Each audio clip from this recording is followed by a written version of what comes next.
Se rendre compte des conditions de détention en milieu carcéral, surtout ici à la prison civile d'Abomey. C'est le motif principal de cette descente du ministre de la Justice à la prison civile d'Abomey. Voir l'état des infrastructures et constater les conditions de vie sur place. Le site de la nouvelle prison en construction, toujours à Abomey, a été visité.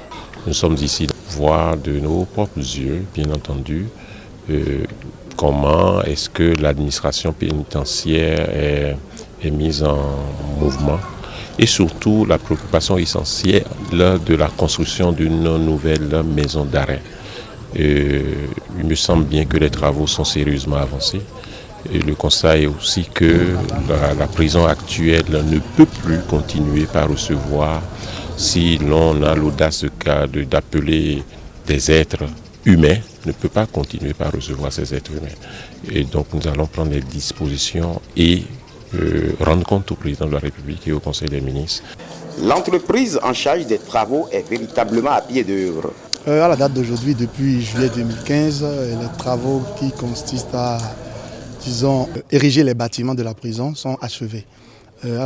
Comme vous avez dû le constater, une administration a été construite, une infirmerie, 12 dortoirs, chaque dortoir pouvant accueillir entre 50 et 75 personnes ont été construits.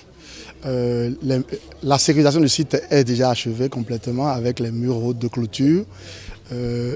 Donc globalement, tous les travaux liés à la construction des bâtiments sont achevés. Ce qui reste à faire pour pouvoir rendre cette prison opérationnelle, c'est, disons, la viabilisation du site, c'est-à-dire amener l'électricité, avoir un réseau d'adduction d'eau potable et puis équiper la prison. Le garde des Sceaux repart en donnant l'assurance que la vie carcérale à Abomey va bientôt changer.